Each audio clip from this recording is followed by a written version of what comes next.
Kami telah kembali pemirsa terkasih untuk melanjutkan pembelajaran kita di kitab Amsal pasal yang ke-15. Saudara Amin, ayat 16 berkata, lebih baik sedikit barang dengan disertai takut akan Tuhan daripada banyak harta disertai dengan kecemasan. Lebih baik sepiring sayur dengan kasih daripada lembu tambun dengan kebencian. Apa yang Anda lihat dari kata-kata ini? Kita dapat melihat ada perbedaan di antara dua hal di ayat yang ke-16, sedikit dan banyak harta. Tapi sedikit dengan takut akan Tuhan berarti bahwa siapapun yang takut akan Tuhan meskipun miskin, ini lebih baik daripada banyak harta tapi tidak takut akan Tuhan dan tidak berdamai dengan Allah. Kiranya Tuhan menolong kita untuk hidup takut akan Dia walaupun kita dalam kemiskinan. Dapat kita lihat ayat 17 berkata lebih baik sepiring sayur dengan kasih daripada lembu tambun dengan kebencian. Seseorang mungkin saja miskin dan tidak sanggup makan daging, tapi ia makan tumbuh-tumbuhan dengan kondisi yang penuh kasih bersama dengan keluarganya. Ini jauh lebih baik daripada lembu tambun dengan kebencian. Ia ingin sampaikan bahwa kasih adalah dasar dari kedamaian di dalam rumah Tuhan. Tepat sekali. Kita akan menerima pertanyaan dari hadirin di studio. Saya memiliki pertanyaan tentang ayat 27. Siapa loba akan kuntungan gelap mengacaukan rumah tangganya, tetapi siapa membenci suap akan hidup. Apakah ini berarti bahwa kita tidak usah lagi bekerja? Ini adalah pertanyaan yang cukup penting. Tidak, kita harus bekerja. Paulus berkata dalam perjanjian baru, jika seorang tidak mau bekerja, janganlah ia makan. Semua orang harus bekerja. Tapi bukan berarti bahwa seorang harus menjadi hamba dari pekerjaan. Haus akan artinya bahwa yang ia pikirkan dan seluruh perhatiannya adalah untuk bekerja dan menghasilkan lebih dan lebih semakin harinya. Kerasukan dan keinginan untuk kekayaan. Alkitab menjelaskan perkataan ini karena akar segala kejahatan ialah cinta uang. Tetapi siapa yang membenci suap akan hidup. Apa yang dimaksud dengan kalimat ini? Suap adalah pemberian yang diberikan untuk alasan yang jelas bersalah. Suap. Ya, Sering disebut orang sebagai hadiah. beberapa menyebutnya sebagai hadiah atau mereka menyebutnya dengan sebutan lain untuk menutupinya. Tapi pada akhirnya itu adalah suap.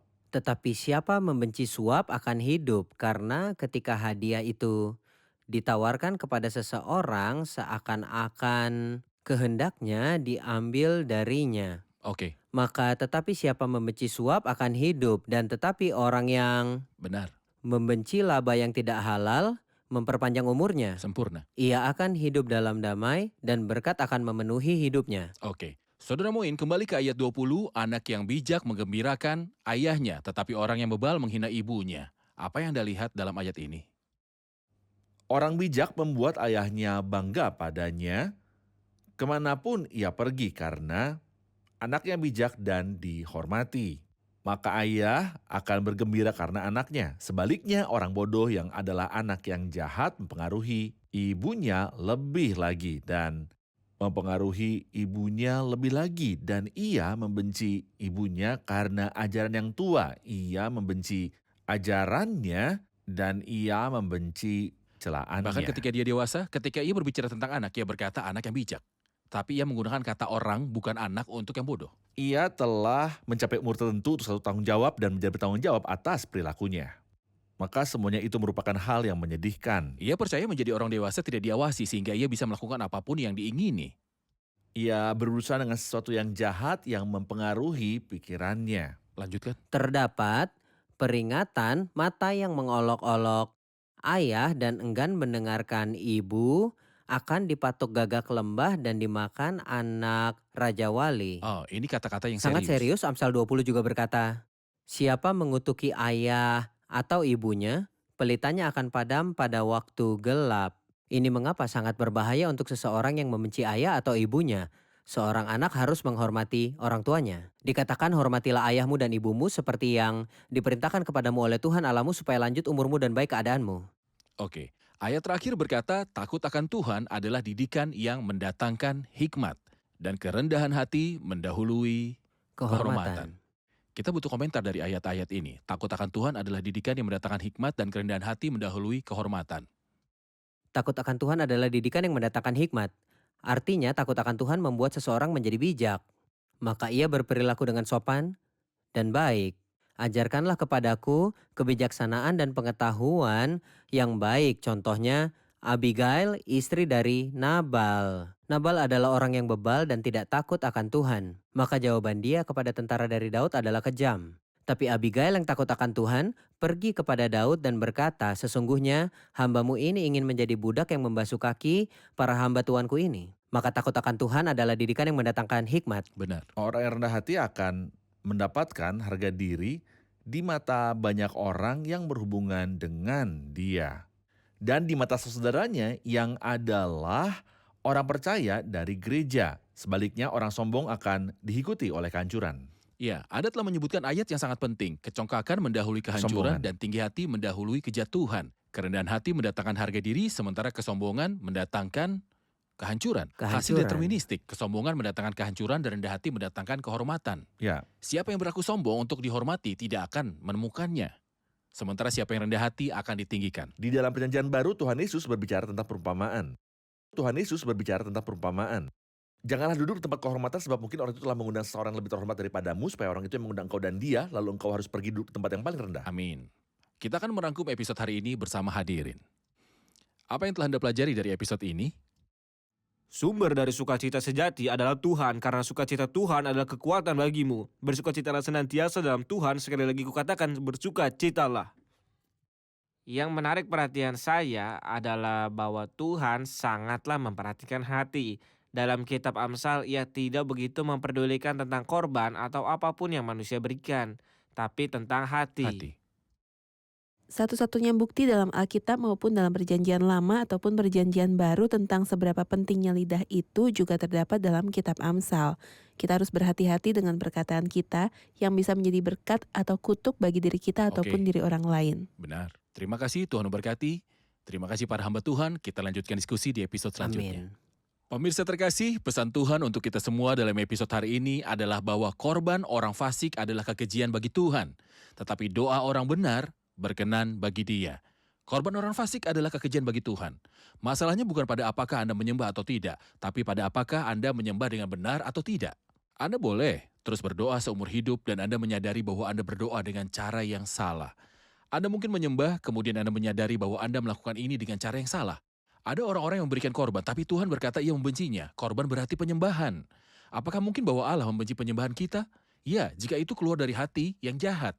Dan hati yang tidak disucikan dengan darah Kristus. Jika Anda ingin Allah menerima penyembahan Anda dan doa Anda, berlindunglah dalam karya Kristus di kayu salib. Maka Anda akan menemukan perkenanan dengan Allah. Sampai jumpa di episode selanjutnya. Tuhan besertamu.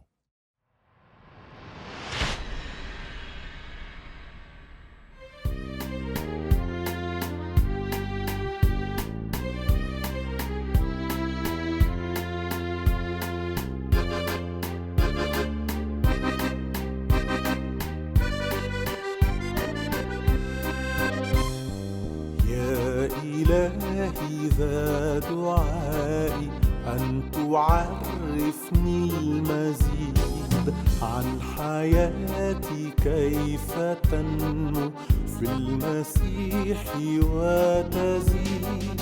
أعطني قلبا حكيما نعمة طول الحياة، نعمة تزداد عمقا في محبة الإله، في محبة الإله.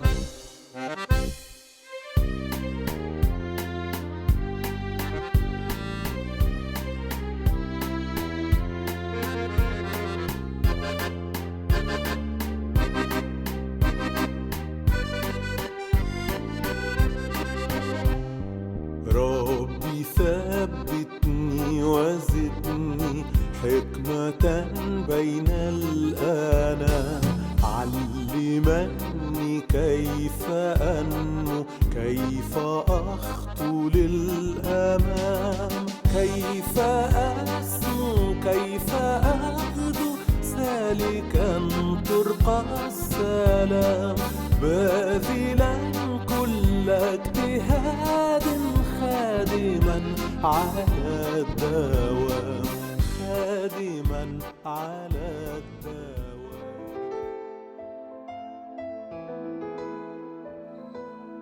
Tuhan firman-Mu ajaib, kekal meski gunung menghilang. Tiada huruf yang gagal, tak terpatahkan siasat. Hidup seperti-Mu ya Allah, lebih dari emas. Aku bersaksi kitab-Mu, kitab yang suci.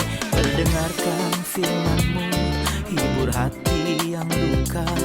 Terangilah langkahku kemanapun ku pergi. Biarkanlah firman-Mu berkuasa atasku. Ubahkanku, bebaskanku, ku mau menyenangkan-Mu. Tuhan firman-Mu ajaib, kekal meski gunung. Ubah dan bebaskan aku.